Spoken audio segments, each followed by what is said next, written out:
we're grateful for the blessings already given, in the goodness of life we're living, in the finished kingdom of heaven, and all is well, all is well,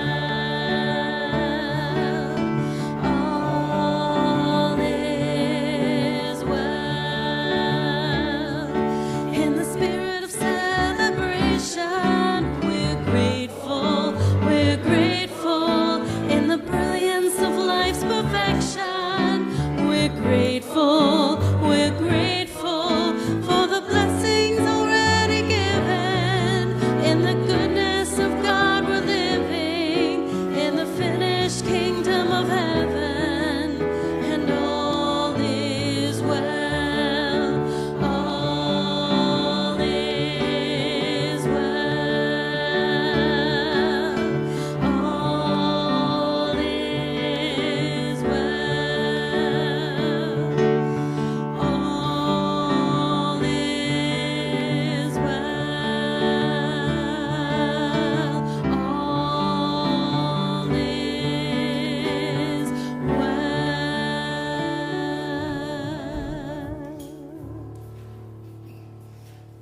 How's everyone doing today? Awesome. Well, I'm so glad you came here to join us today. I am Dave. I'm a spiritual practitioner today, and I will be your host today. Our online host today is Gideon? Yep. All right, cool. Making sure I got that right there. Perfect. So why don't we join us together and let's read our mission and vision statements. Mission. We are building a vibrant community, cultivating a garden of spiritual growth, honoring vulnerability, creating a safe place of comfort and peace where all are welcome and accepted. And our vision. Genesis is a bright beacon with an unshakable heart of love, accepting all, a home for the soul where we each creatively express our spiritual brilliance.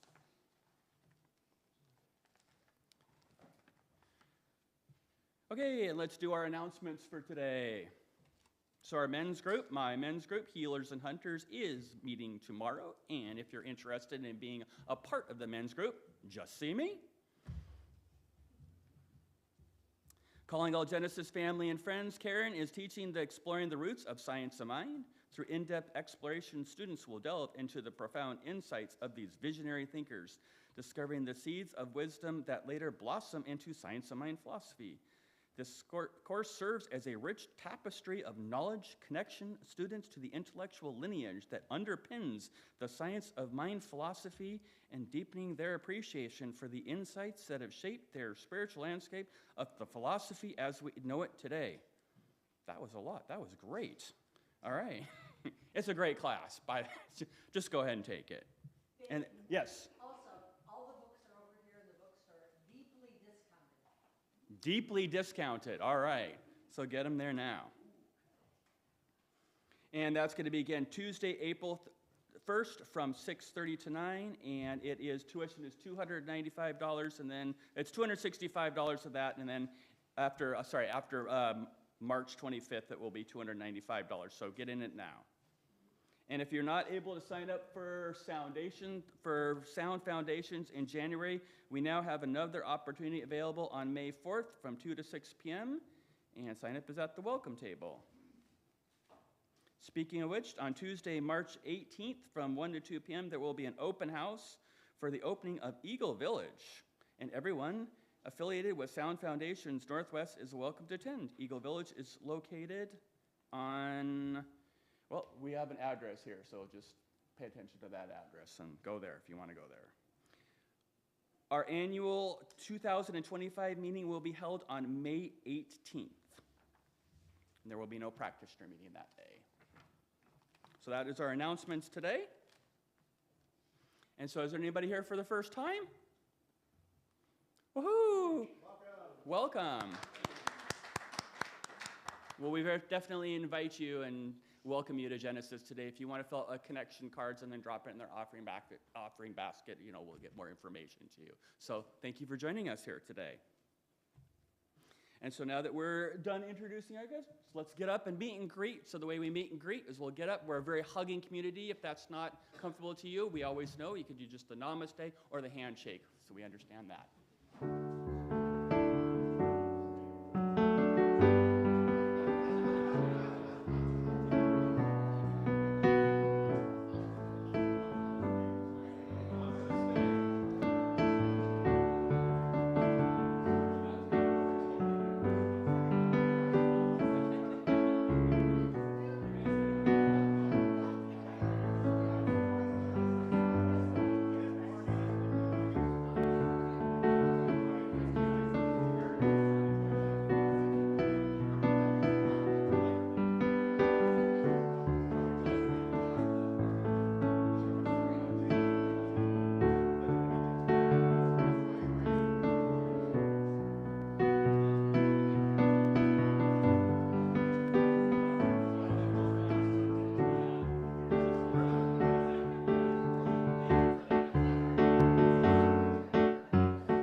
So now I'd just like to take time to thank those who are in service today. We have our setup and our cleanup crew of Mike, Eric, John, Jim, Cynthia, Gideon, and all the people who are a part of that. Our morning greeter today, Cynthia. On the projector and video is Mike and Eric. Offering collection is Gideon. Our sound tech is Jim. Online host is Gideon. Our service practitioner is me. And our musician is the ever-present ChristineEss Young.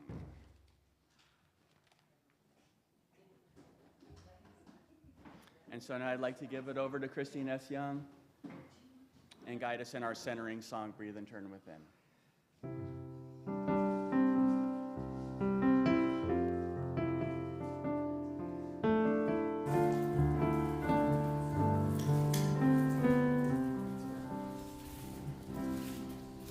I breathe and turn within. I breathe and turn within. I open up my heart and feel God's presence. I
So today's reading is going to be from the Science of Mind magazine, and we actually have them over there on the welcome table, so if you really like today's reading, you can go over and check it out yourself. And today's reading is by Raymond Anderson, and it's from an article that he wrote called Reimagining of the Flow of Consciousness.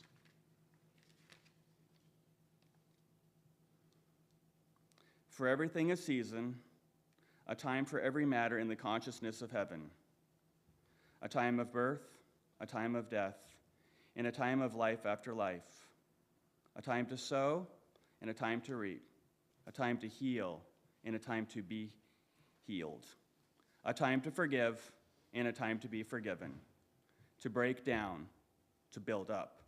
To dream and to act. To weep, to mourn, to comfort those who mourn.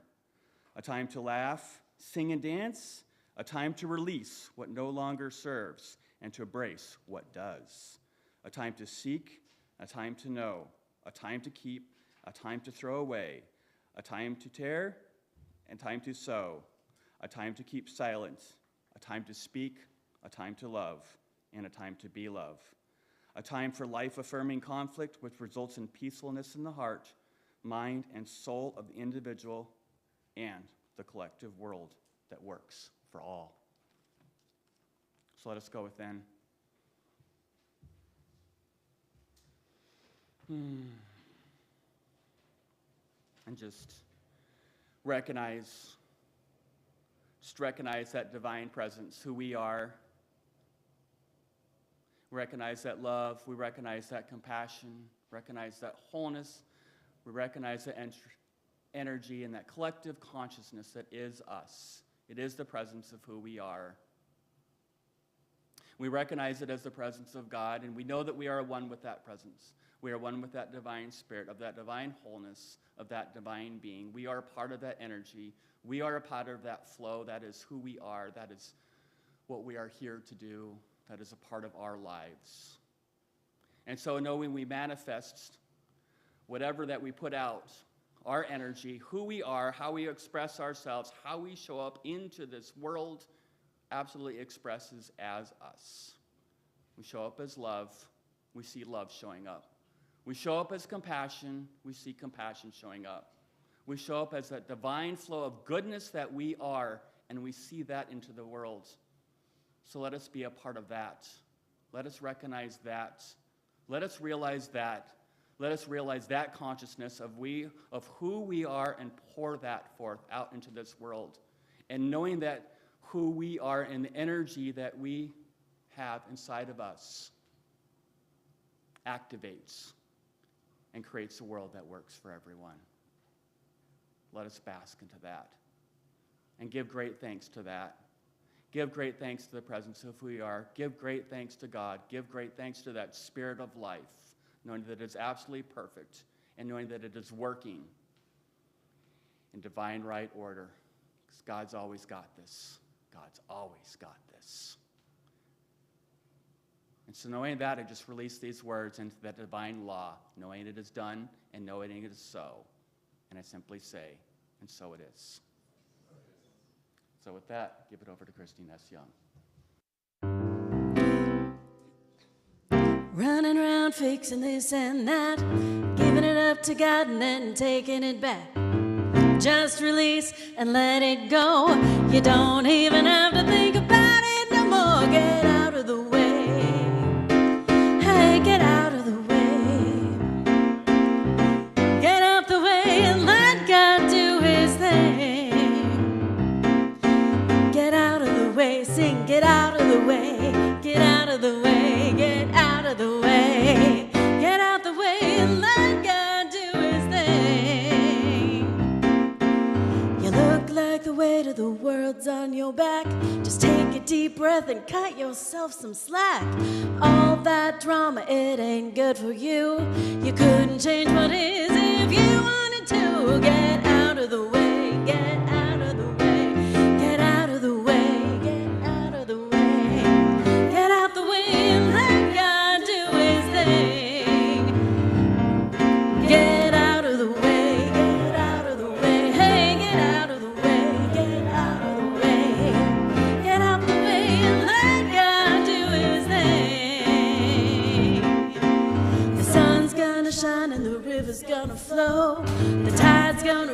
without your say-so.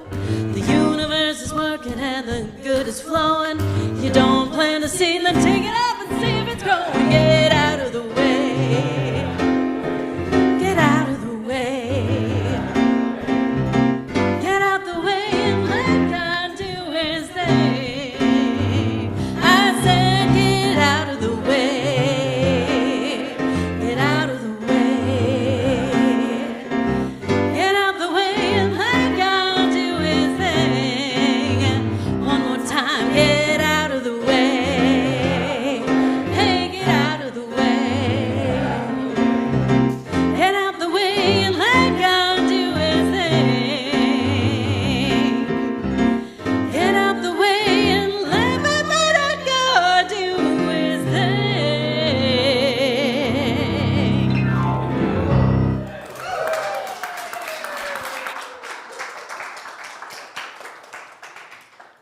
Thanks to the amazing and always wonderful ChristineEss.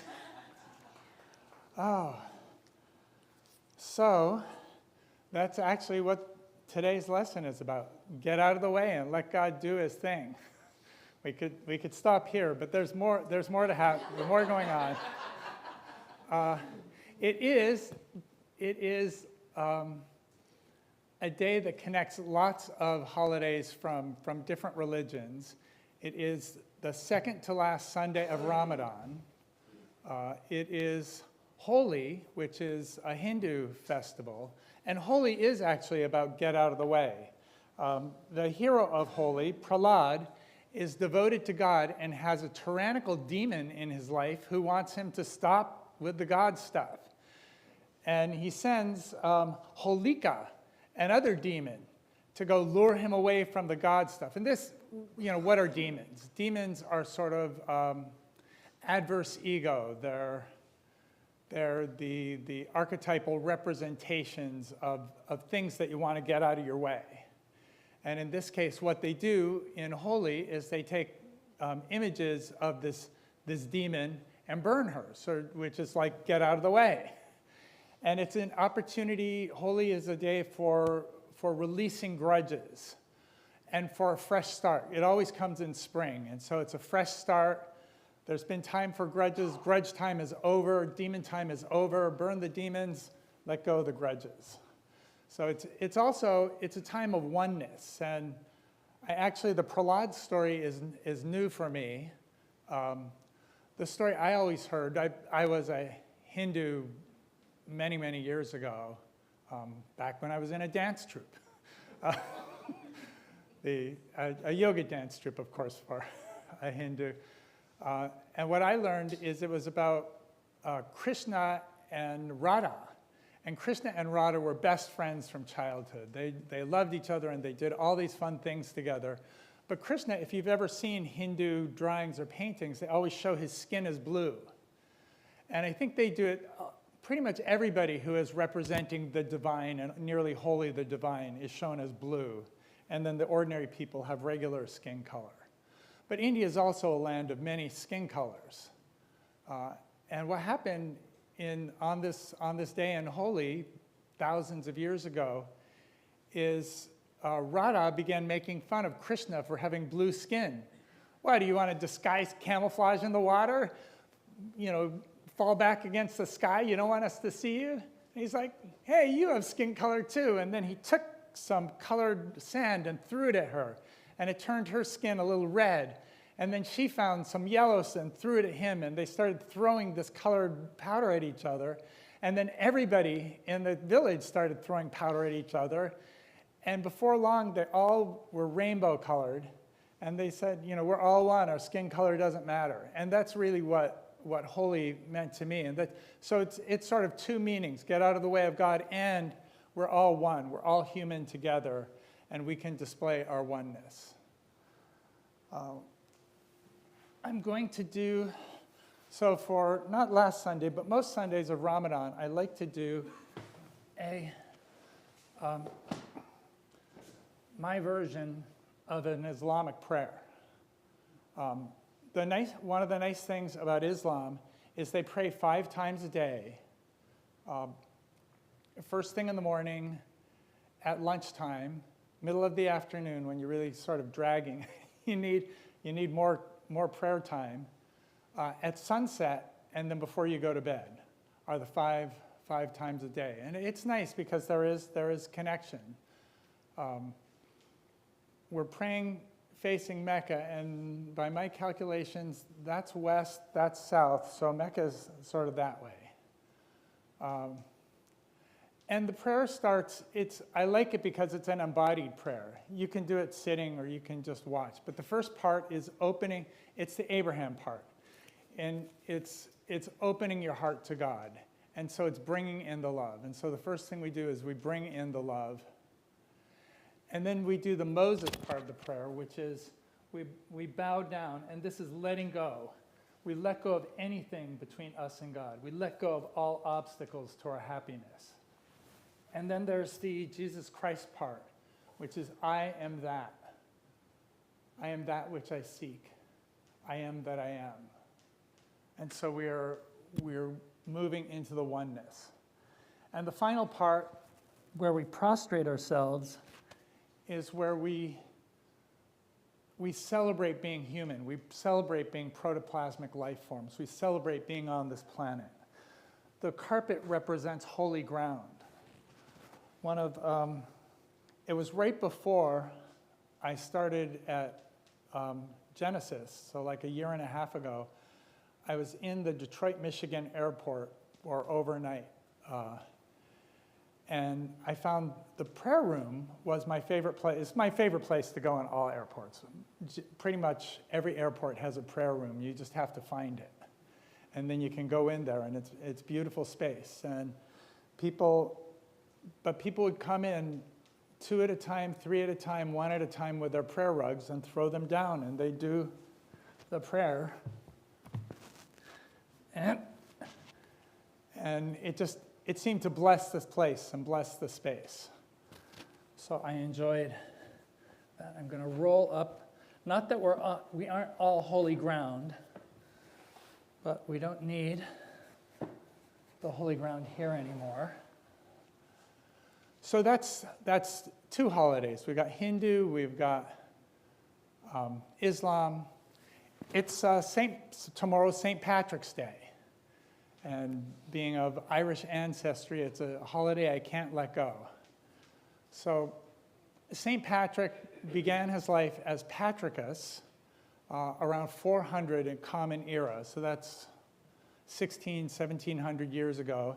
And he was a teenager in England when he was abducted by Irish pirates and enslaved. And what they did once they got him enslaved in Ireland is he was a shepherd. And as a slave, he had been a lukewarm Christian when he'd been in England as a Roman citizen. But he really sort of leaned into it. And I think being a shepherd gave him the opportunity, because have any of you ever hung around sheep or been a shepherd at all? A little bit. Okay. Well, so what you have, the sheep are really wonderful, but they're comically incompetent. They keep getting into trouble. But you got to love them because they're sweet, and all they want to do is eat and follow each other around, and periodically those actions lead to them being in trouble. And so you need a shepherd, and the shepherd mostly gets to hang around and love the sheep. There's lots of spare time for identifying with oneness and for praying and connecting with the presence of spirit, but there's also time for loving the sheep and being their shepherd. At one point after he'd been in Ireland, I think for about 8 or 9 years, Patrick got a message that he said was from God, and he was there, so I'll take his word. And it told him, this message said, walk 200 miles south, and there's a ship there with this name that will bring you to England.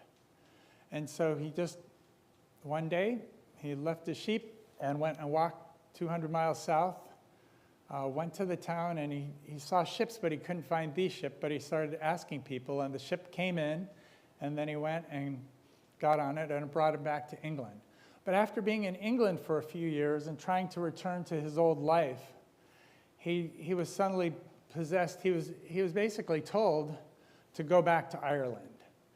And in Ireland, he did it. He knew that this was the message. His life in England was sort of purposeless, and he felt like his real fate was to be in Ireland. So he went back to Ireland, and with his goal, as we know, he converted the Irish to Christianity. But how did he do it? And there's a story about him with a doe and a fawn, so a mother deer and her child. And what he did, the mother deer was afraid, but he was just standing and looking at them, and he was just exuding the love he'd exude as a shepherd for his sheep. And the deer and the fawn came over to him, and they hung out with him, and they were like his buddies for an afternoon. And so this is the energy. I think this is how he managed to convert Ireland to Christianity. He came with this harmlessness energy. He came with this loving energy. He came with these I'm looking out for you energy. And people bought it, and Ireland became a land full of saints.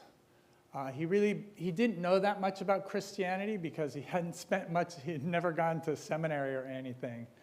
So he made up a lot of it. And so the kind of Christianity they have in Ireland is a combination of Celtic religious practices and what Patrick remembered about Christianity. And of course, other people came to tell them more things about Christianity. There's a whole book, How the Irish Saved Civilization, that talks about how the Irish version of Christianity came in and really sort of resurrected Christianity from what it had become, which is a religion for the upper classes to use to exploit and oppress the lower classes. And it became more of a religion to uplift us all. So, and every once in a while, religions need people to come and sort of give them a kickstart. Burn the Holika Dahan so that you can make a new start. So today is a good day to start. I got it, we lost it. We're going to look today at the dance between our ego selves and our divine nature. And who are you really?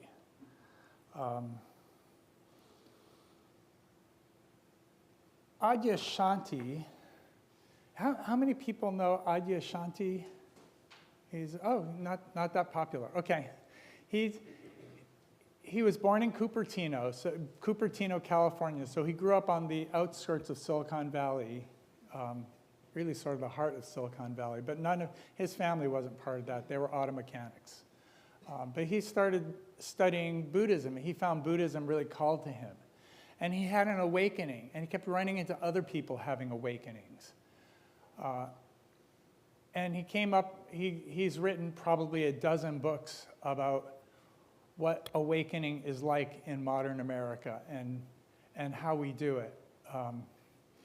When I was a kid, awakening was like this, when I was a kid, I wasn't interested in religion. When I was a teen and in my early 20s, awakening was like this big goal that I was going to work very hard to achieve. And it felt like a rocket ship, like you had to get in and lift off, and there was a lot of force, and then the gravity would pull you back down, and you'd try again, and maybe you'd get a little farther, and gravity would pull you back down. And luckily I wasn't in any of those rockets that blew up, but it was just came back down to ground. But once you get far enough, you're beyond the force of gravity. You're in free float, and you can just, it's an effortless point. And so it seems, at first it seems really effortful, but then it's effortless. Now the rocket isn't an exact analogy, because the way people have awakenings, they often will come to them all of a sudden. They'll come to them during meditation. Sometimes they'll stay for like days or weeks or months, and sometimes they'll be gone in seconds or minutes. They're there and back. And so how do you deal with that? I mean, it can be frustrating. Oh, I wanted the enlightenment badge, but no. And back down.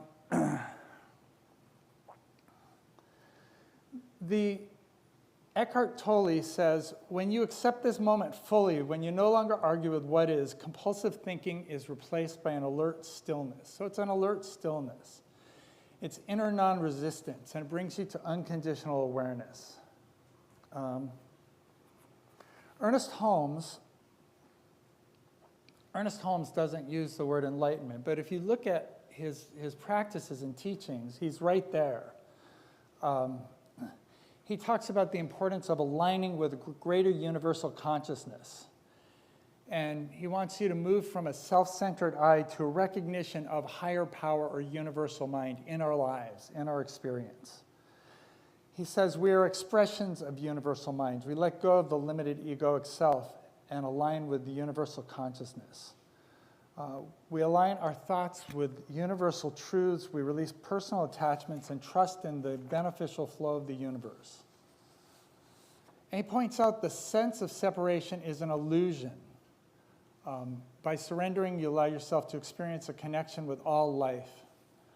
That the small I is not a true self, but a temporary construct. And Jill Bolte Taylor is most famous for her TED Talk and her book, My Stroke of Insight. And in My Stroke of Insight, she talks about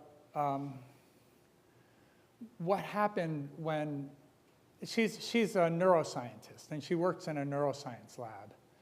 And she noticed herself having a stroke, and it shut down the logical half of her brain. And because she was a neuroscientist, she could notice the parts, her different pieces of function shutting down one at a time. And she thought, I have to dial the phone now because I'm going to forget what numbers are. And so she dialed her lab because she knew they would know she was having a stroke and they could send an ambulance. And it was good timing because just as she hit the last number, she didn't know what a number was anymore.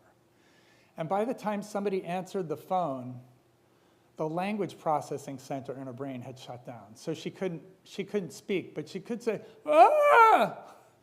And they understood that because they were all neuroscientists and they'd studied strokes. They knew from the caller ID it was Professor Taylor's home, and that she was unable to speak. So they immediately called an ambulance and said, she's having a stroke, get there right away.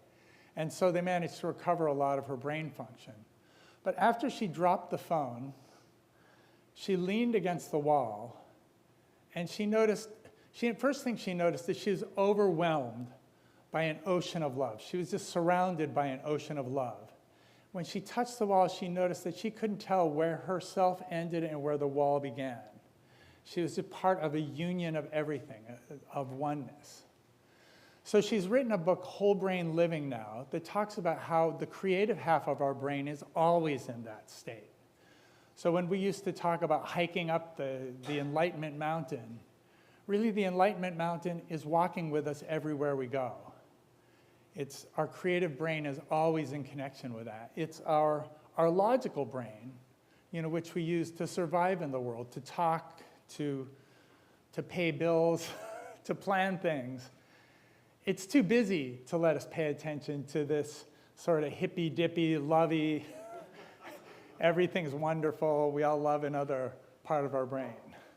So it's like, I know you're there, good for you.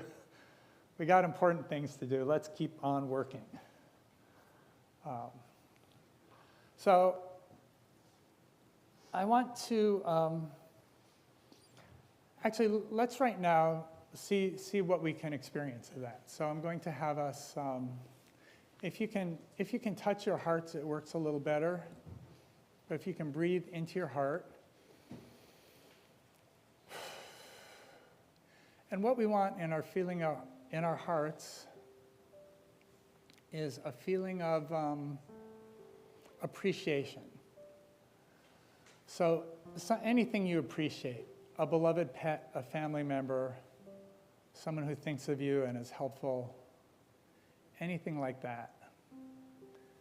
And that feeling of appreciation, we feel a little bit of it in our heart, and we notice as we pay attention, it grows and grows and grows. And as we continue to breathe in our heart, we notice that joy, that appreciation going beyond our hearts and filling our whole bodies.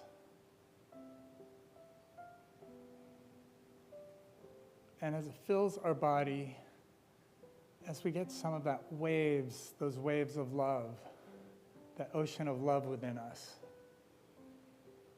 see if you can allow yourself, just in your awareness, to lean back into that. Lean into that love. Lean into that connection. Lean into that joy.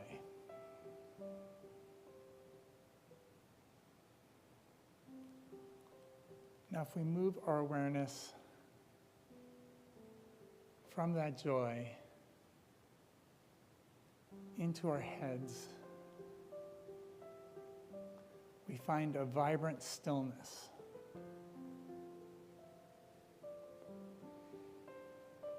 A head filled with love is vibrantly still, and we notice that stillness is our connection. It feels like void, but we're connected to everything in the universe. Universal knowledge, universal love, universal connection.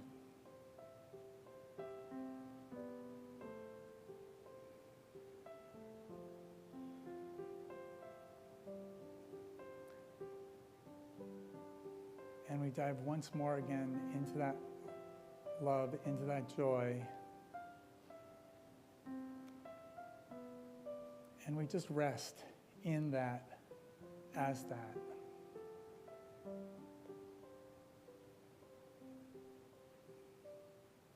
And from this perspective, let us welcome any thoughts of needing anything to be different, needing the world to be different, needing anything to be different. It might feel like a little niggle. And let's just allow ourselves to welcome that little niggle and let it go. We allow the world, the joy in us, the I am in us, allows us to be happy with the world as it is. We accept the world as it is, and we embrace our resilience. We embrace our humanity. We embrace our true selves. And we embrace the joy that we are, the love that we are.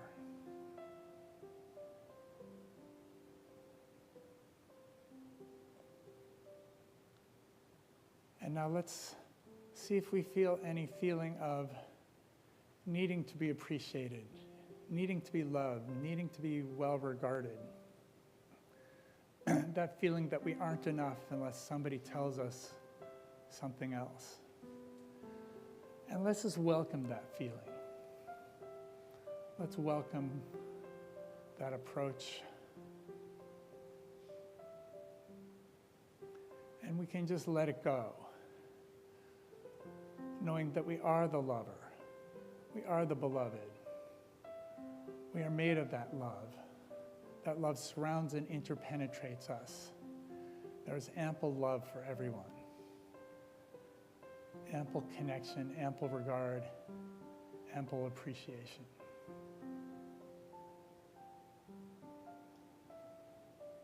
And as we lean back into that love that we are, we know that we are safe. We are safe, secure. We are whole, perfect, and complete.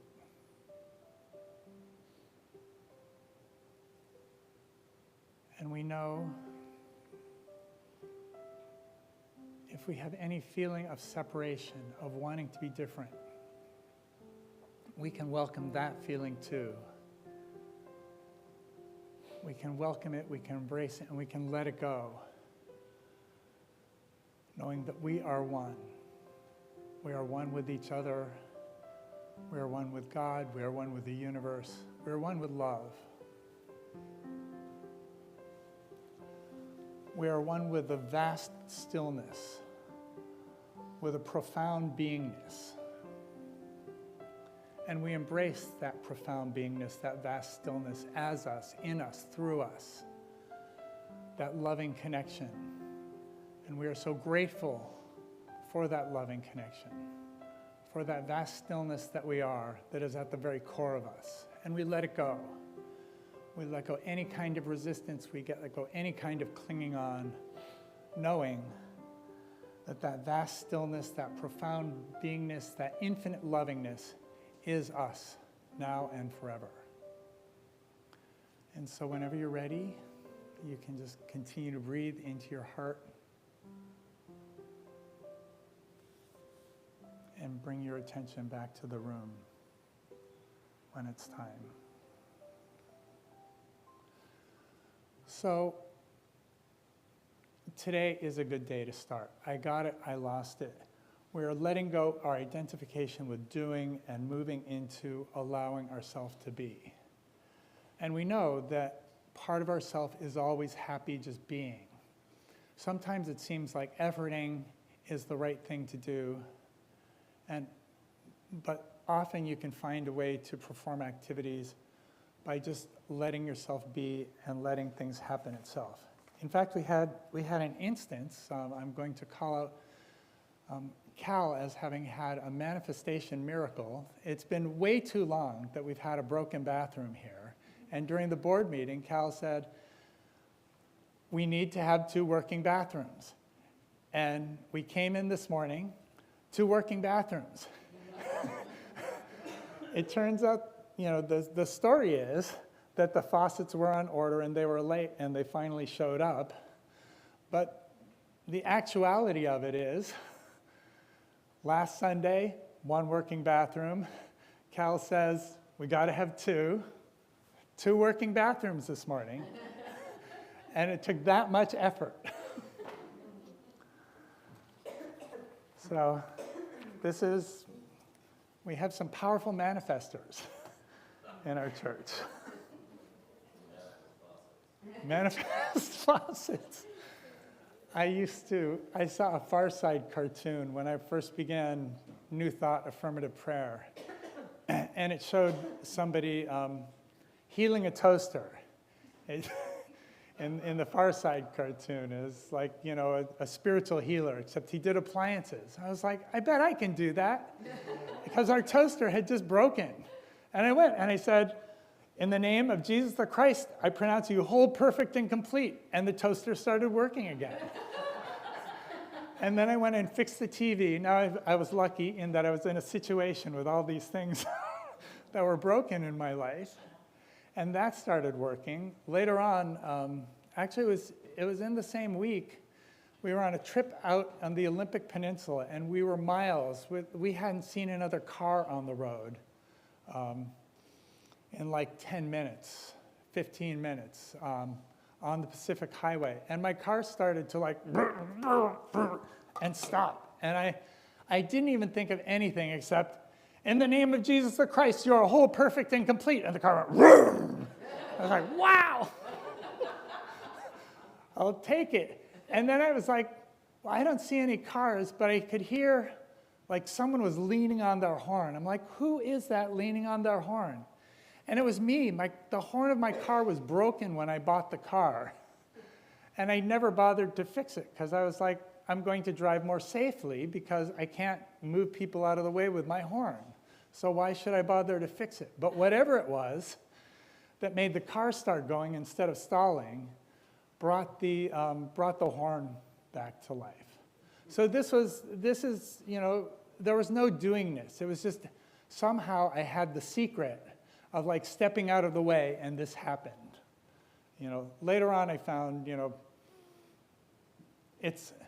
I'm not reliable enough as an auto healer to set up a prayer ministry for cars. Although I have, sometimes computers especially are very subject to prayer. So if you want to practice your prayer healing, do it on a computer. So I was in the computer business for decades, and in those chips there are a bunch of electrons sloshing around. The chip engineers define a few pathways, and the programmers program a few pathways, and mostly So those electrons are doing it, and the rest of the electrons are just sloshing. And so if some of them slosh into the wrong place, maybe there's some kind of power in our brain that, maybe our electromagnetic field, who knows? If it's a holographic universe, we're making it up all in the second. I have a hard time with a holographic universe. I tend to think sort of more conventional physics. But it doesn't matter what we think, because what matters is the universe is a friendly place and it wants to work for us. And we can, by leaning into that, then we can give up making things hard for us and make things easier for us.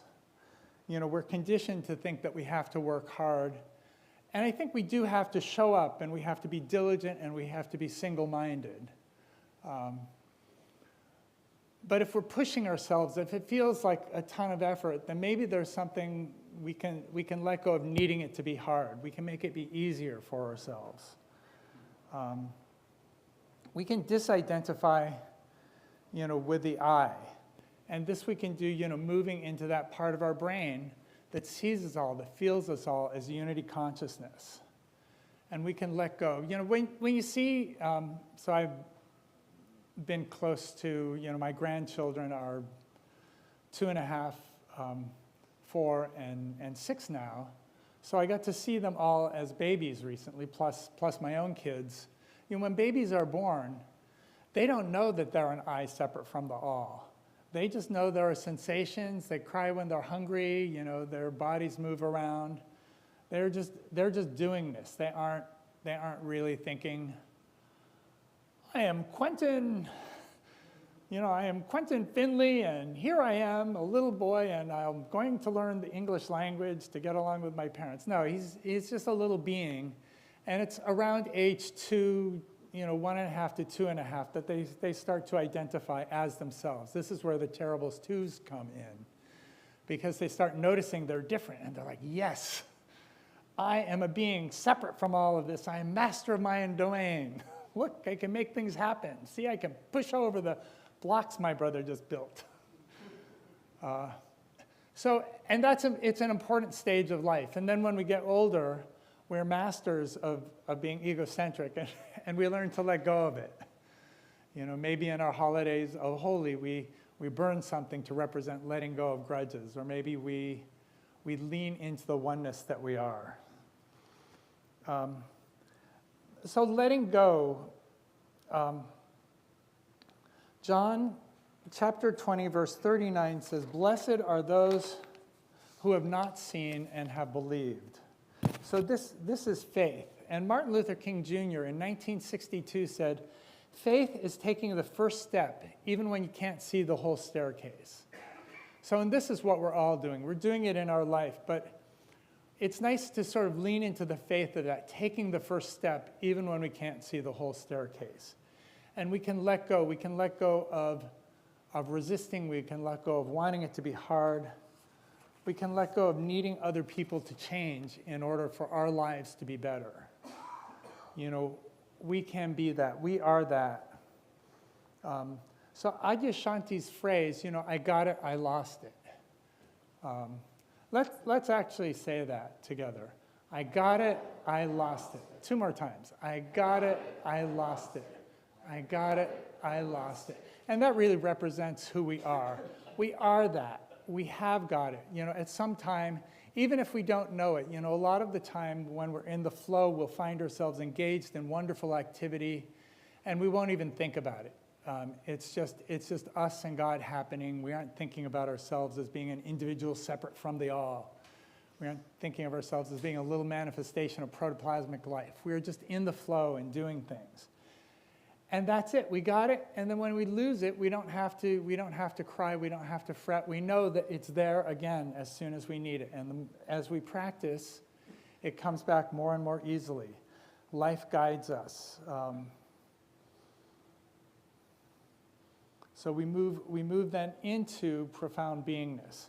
Eckhart Tolle says, surrender is surrendering to this moment, not a story through which you interpret the moment, but surrendering to this actual moment. So it's interesting. Things have changed a lot in consciousness, since I was in my late teens and early 20s, looking for the rocket ship that was going to carry me to enlightenment, climbing the mountain of enlightenment. We know now from neuroscience that we are all always enlightened. We just aren't paying attention to it. And by connecting to that enlightenment, by connecting to that enlightened part of us that is all one, that is part of vast awareness, that is this love, this ocean of love,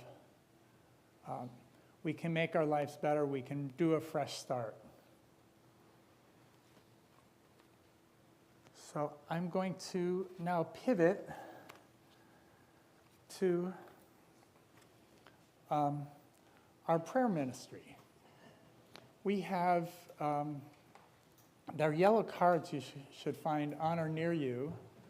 And there are two sides of the card. On one side it says, my prayer demonstration. And I encourage you to write down any time you've had a prayer come true. I mean, my prayer is that our board president manifested faucets. That goes on my card. But yours, it could be anything. It could be like you have a grandchild, you have a beautiful home, a wonderful part, anything.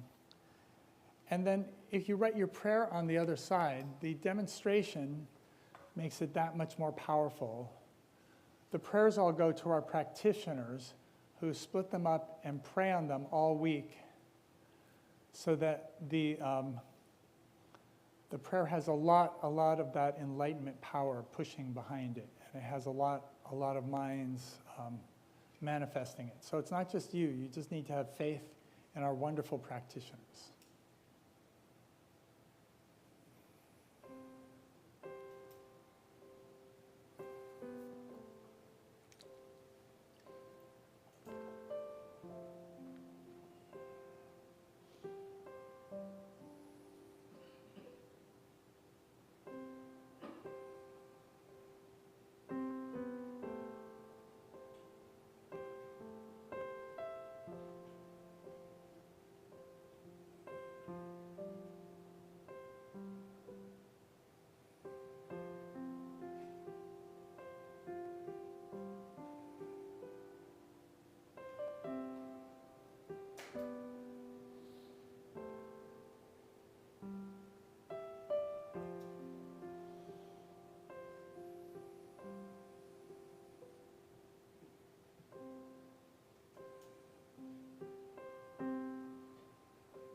And now, the remarkable ChristineEss.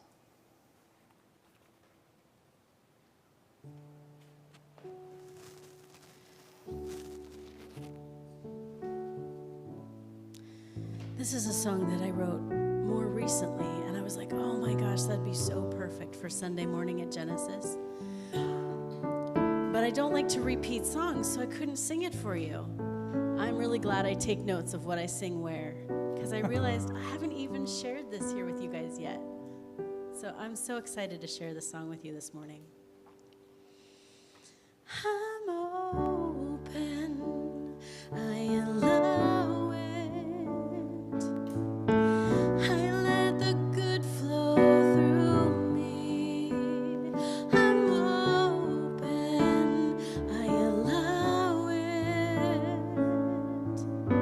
I let love flow through me,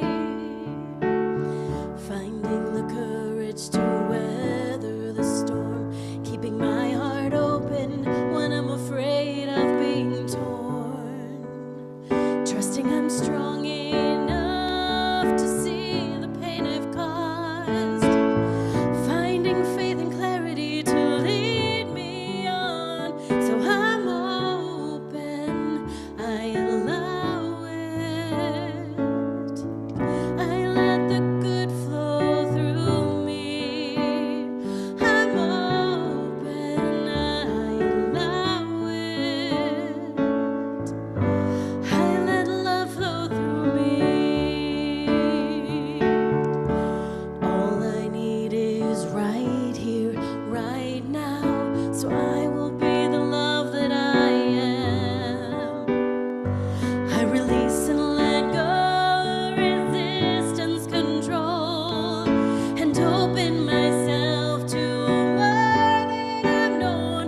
So I'm up here for two purposes. I'm going to add on to an announcement, and I'm going to talk about community connections, a new part of our service.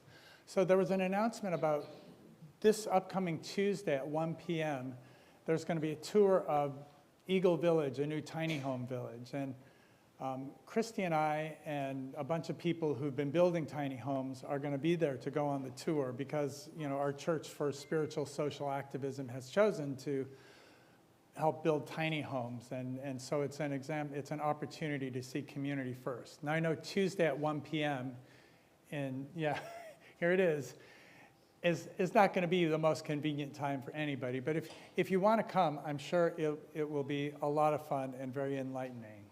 And then, of course, on Star Wars Sunday, May the 4th, after church service, many of us, at least 10 of us, will be going down to help build tiny homes at the Hope Factory. So the second purpose, my main purpose, is for introducing a new part of the service, community connections, where we get a brief peek at sort of what's behind the flap for the church. And Randy Singer, one of our exceptional practitioners, is going to come up and to explain what the practitioner program is and what it has to do with you. Randy.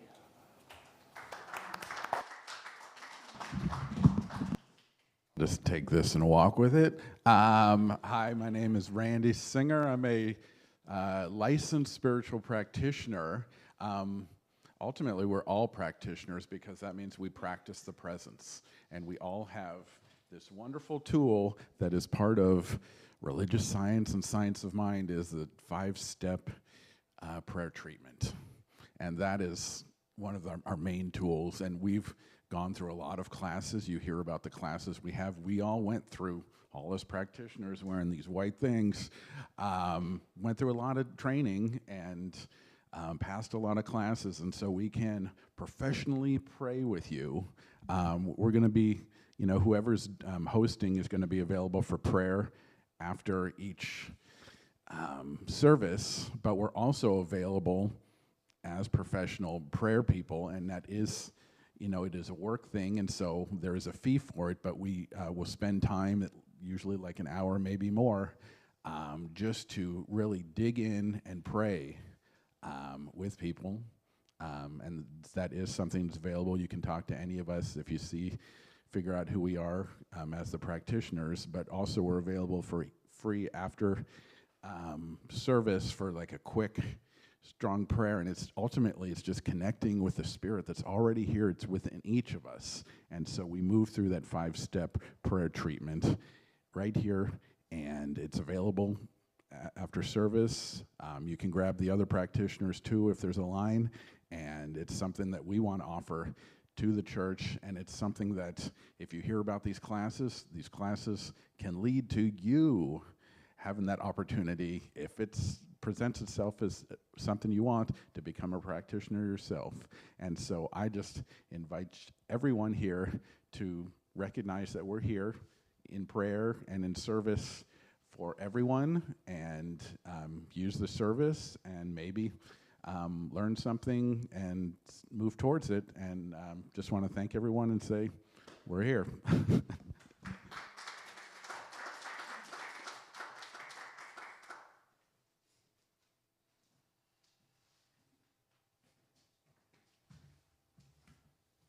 Thanks, Randy. That was awesome. We have a lot of ways to manifest here. We can get new sinks or new car fixes and practitioners. Lots of ways we can manifest here, so that's pretty awesome. All right, so now we'll go to our offering part of our services. So if you haven't filled out your prayer cards, and so we'll just know that Genesis is dedicated to a community to love, inspiring harmony, and creating connections to power spiritual growth. And we are loved that you are here to share in that with us. So this is an invitation to participate in circulation, connect with abundance and generosity. And so we truly appreciate your support. So let us take a moment to craft our financial gift. I can speak today.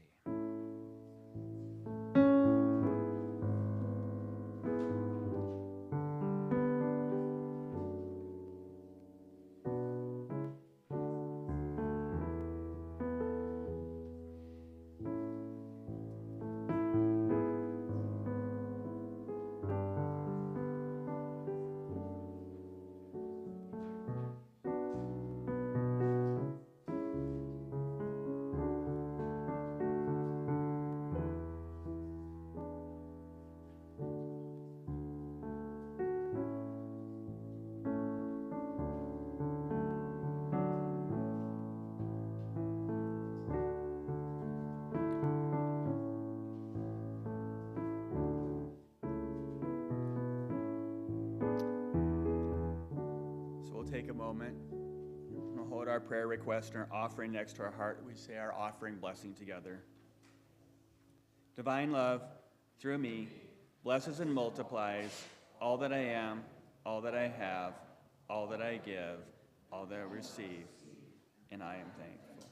Now Gideon will come around and collect our offering as we sing God is my source. We have a new song we're going to sing today by Becca Palm called Stepping Into the Flow. And if it's new to you, it's okay. You can just listen and be with it. But have that in your mind of let's bring it in so deeply that as we continue with this new song, we can sing it together.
We receive these gifts, knowing that fruits come forth to powerful works. We bless the givers, knowing that as we give, we receive tenfold. In deep gratitude, we give thanks. And so it is.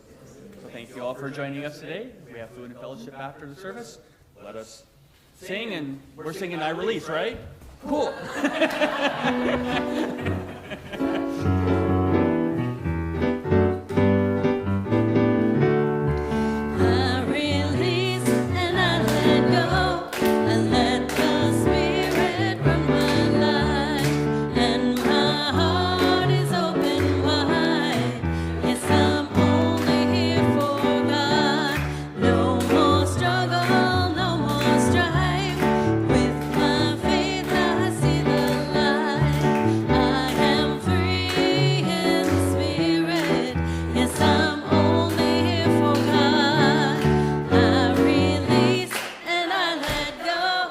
I let the Spirit run my life and